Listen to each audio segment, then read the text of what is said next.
Good morning, welcome to this next lecture on complex variables, and we were looking at this problem integral minus infinity to infinity sine ax over x. We have solved this using two methods. Okay, so I am going to show you another method over here. So this has been written in that exponent form, which has been rewritten using the complex variable z. Okay. Now this is the form we will use for the contour integration. Now here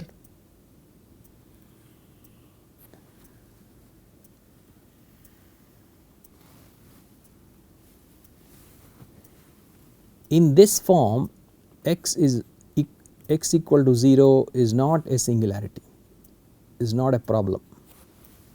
Okay. And this being identical to sine ax over x,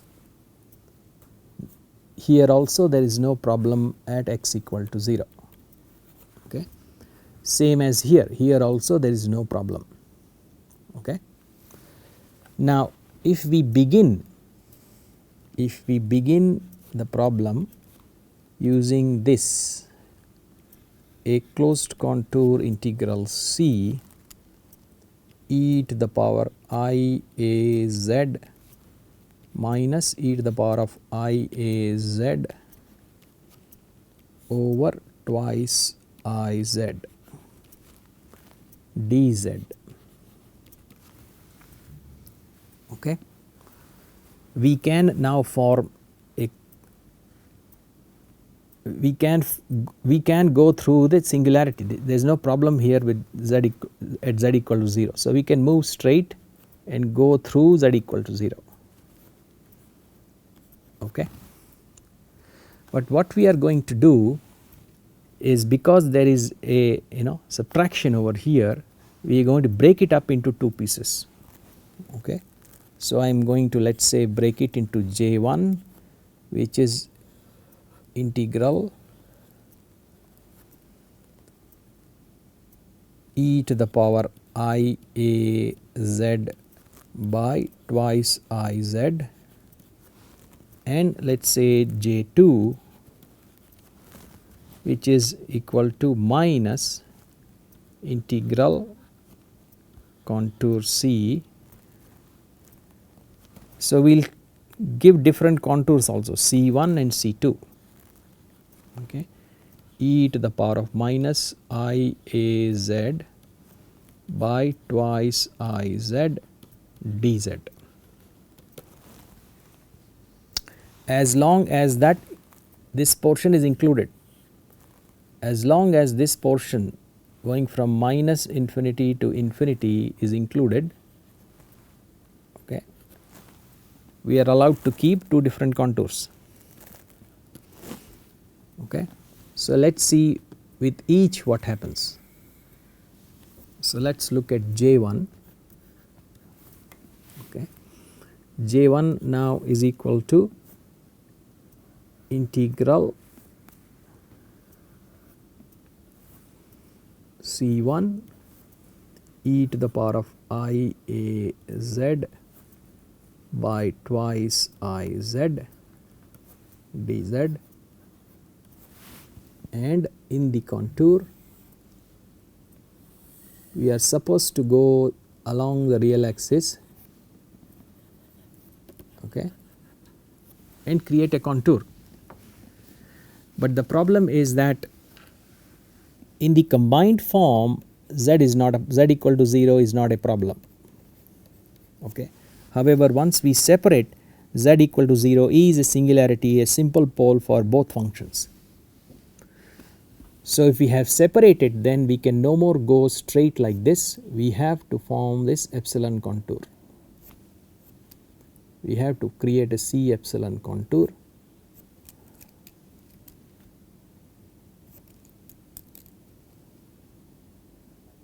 C epsilon contour. So the contour I choose for J1 is I come from minus infinity,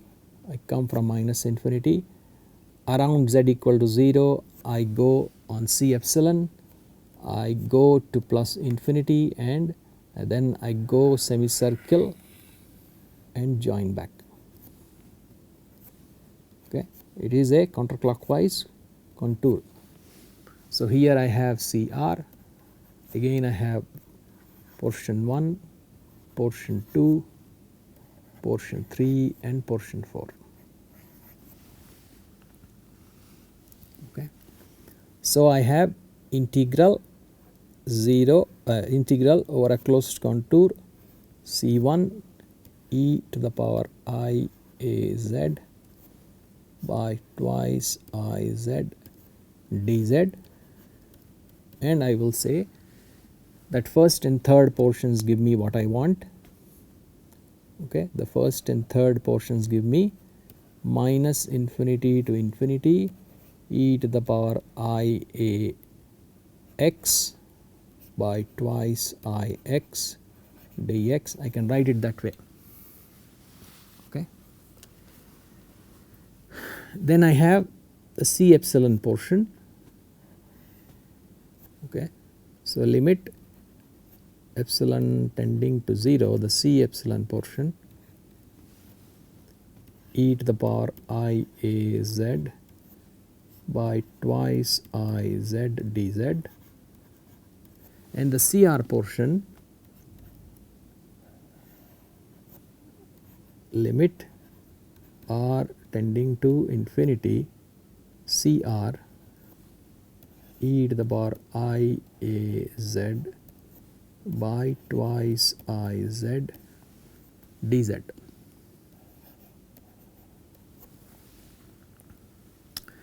Now the CR portion by Jordan lemma goes to 0. Okay, we should get used to this without repeating the theorem. A function 1 over z, okay, uniformly goes to 0 as a circular arc grows in its radius. Okay, and therefore the function f of z into e to the power I a z dz integrated on the arc goes to 0. So CR goes to 0 for a positive, that is important. Okay, a being positive. Now we have C epsilon contour. C epsilon contour, the second C epsilon theorem says that if you have a simple pole at z or z, we have I times phi times the residue. Okay, and taken in the positive sense. So we are going again in the clockwise sense, so there will be a minus. So this is going to be equal to minus I times pi, and the residue is multiply this by z equal to 0, z equal to 0, that is 1 by twice I. Okay, so this is equal to minus pi by 2.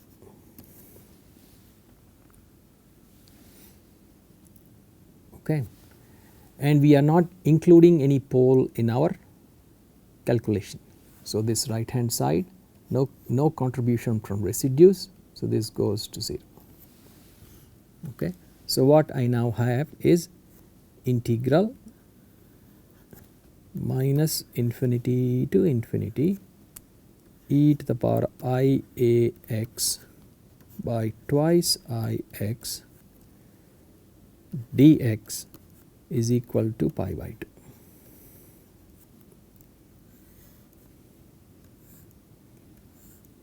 Okay, this is one half of the problem, this part. Okay, now for the next part, J2. J2 we promised as a minus a closed contour, perhaps different, e to the power of minus I a z by twice I z dz. Okay, Now if we write it in this same fashion, if you write it in the same fashion, okay, I will keep the negative separate, okay. So we should remember that negative sign we keep separate, we will add it later.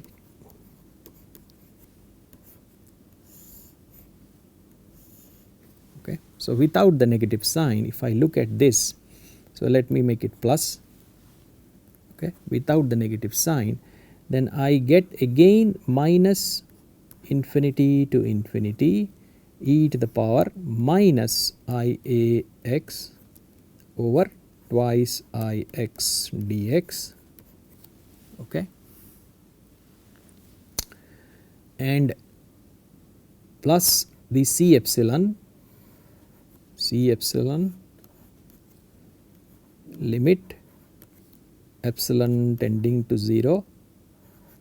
I have kept the same contour, I am looking at the same contour, same closed contour.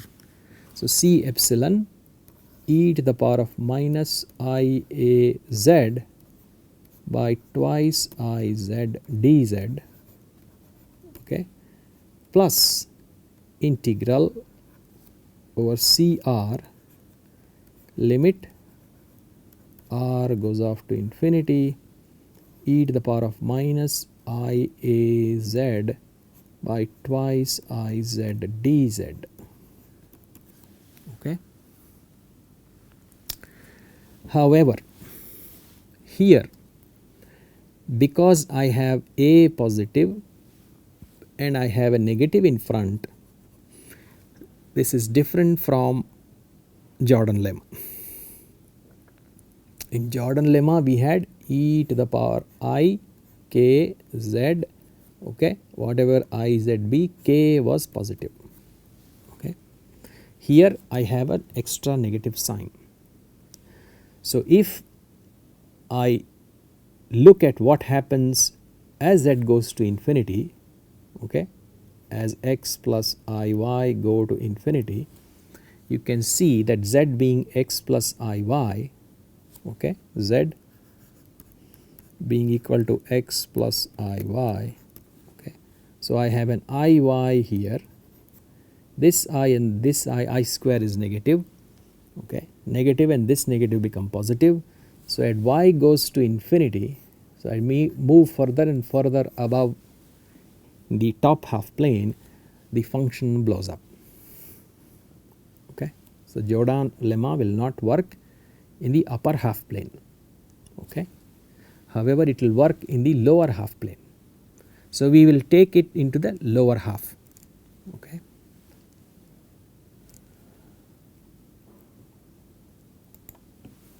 So what now we have is J2 is equal to, I said we will use plus for now, integral over S different contour e to the power minus IAZ by twice IZ dz, okay. And the contour now I am going to choose is this. The portion from minus infinity must be there going off to plus infinity, otherwise we do not have what we need. And so we come from minus infinity on the real axis, we circumvent the pole using C epsilon, move forward to infinity, but I am not allowed to go this way. If I go this way, Jordan lemma does not help me. So I go this way, I go this way, okay.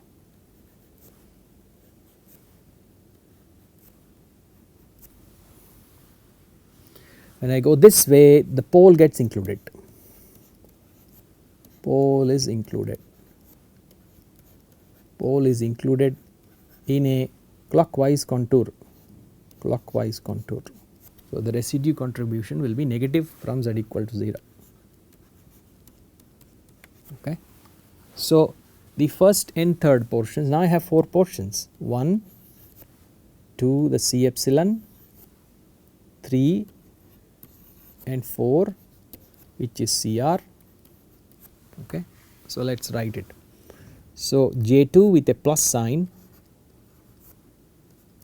plus, you should not forget there is a minus sign earlier, integral over this contour C2, okay, whatever it is equal to the portion I want, which is minus infinity to infinity e to the power minus IAX over x dx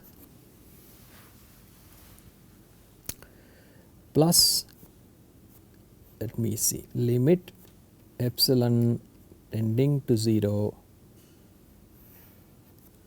C epsilon, okay, e to the power minus IAZ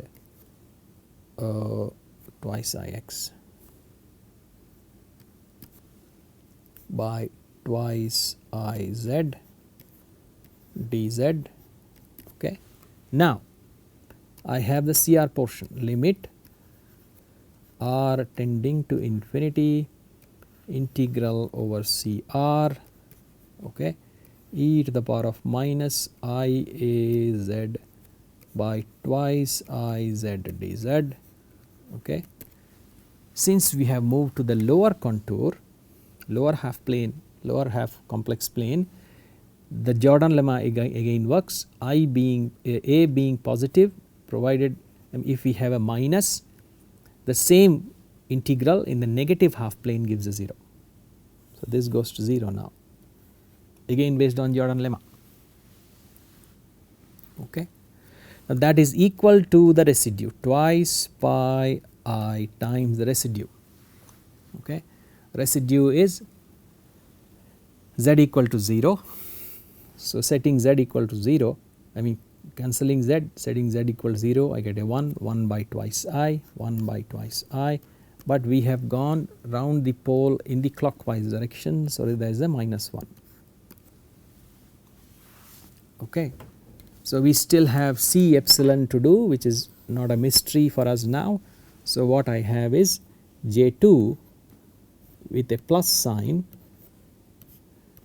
is equal to integral minus infinity to infinity e to the power of minus IAX by twice IX dx, okay, plus what goes with C epsilon. Let us evaluate C epsilon. There is a pole at z equal to 0, okay. So we get I times a pi, okay, and we are going around it in the clockwise direction. So we get 1 by twice I with a minus 1. Okay, and that is equal to this value over here, which is minus pi, which is equal to minus pi, equal to minus pi. So here I have an integral minus infinity to infinity e to the power of minus IAX by twice IX dx is equal to, here this is a I cancels, minus pi by 2, it goes to the other side, pi by 2 minus pi, which is equal to minus pi by 2. Okay. But we have to remember our original J2 had a minus, so this is plus, okay, this is a plus pi by 2, and therefore integral minus infinity to infinity e to the power IAX minus e to the power minus IAX by twice IX dx is equal to pi by 2 plus pi by 2. So this is the third method. Okay. We will do this using a fourth method also, that will involve path deformation. Okay. So let us begin the fourth method, method 4. So we now have integral sine ax over x dx minus infinity to infinity, and this we are going to write as minus infinity to infinity e to the power of iax minus e to the power of minus iax by twice ix dx, and that is equal to minus infinity to infinity e to the power iaz minus e to the power of minus iaz by twice iz dz on the real axis. Okay. On the real axis this is identical. Okay. Now in this form, in this combined form, z equal to 0 is not a problem. Z equal to 0 is not a problem. Okay. Here x equal to 0 is not a problem. That means it is not a singularity. Z equal to 0 is not a singularity. Okay. So what I do is I will use the idea of path deformation.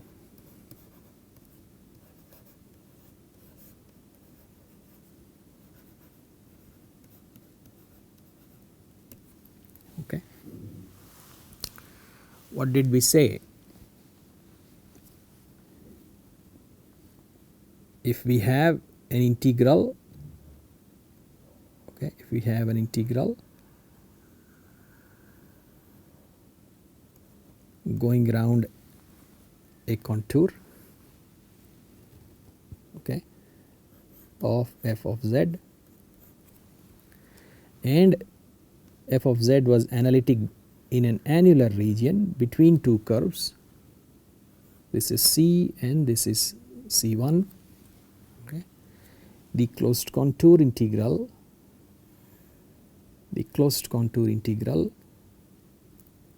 around C is the same as the closed contour integral around C1.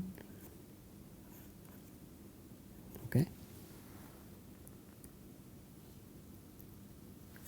So the function is analytic between these two curves, and on these two curves the function is analytic over here. Okay.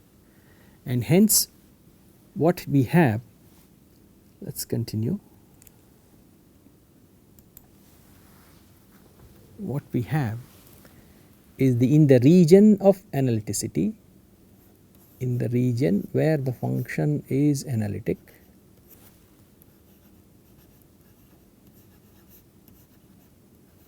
in the region where the function is analytic, we know that integrals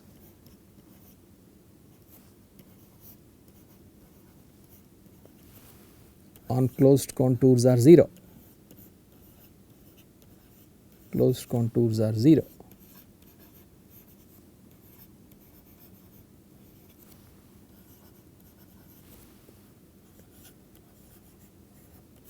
Okay. And the very first theorem says what? If integrals on closed contours are 0, then integrals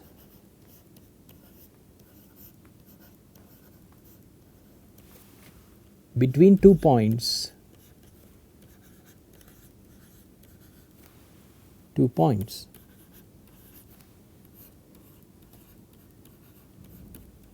z1 and z2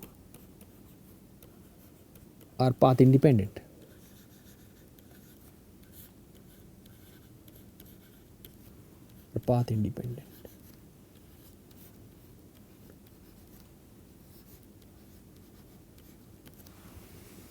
That means if we have an integral going from z1 to z2, I can go in any manner. in the region that the function is analytic.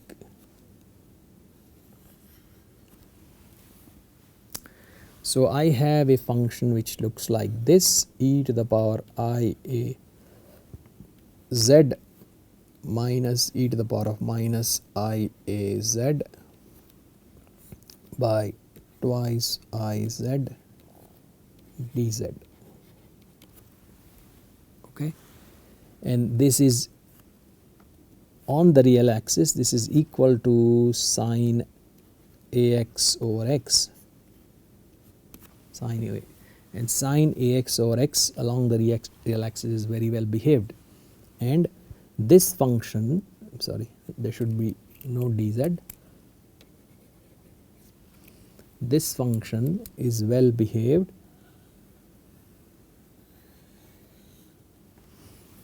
at least close to the real axis.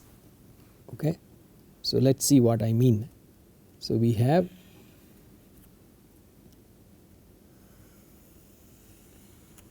a function given by this, okay, and we are supposed to integrate along the real axis from minus infinity to plus infinity, and this function has no problem, no singularity at z equal to 0. Okay, if so we move from minus infinity to infinity, but we can also deform the path. I will fix the two endpoints. So this is my z1, let's say, and that is my z2. So I will fix the two endpoints. Okay, and I come here and I deliberately take a detour.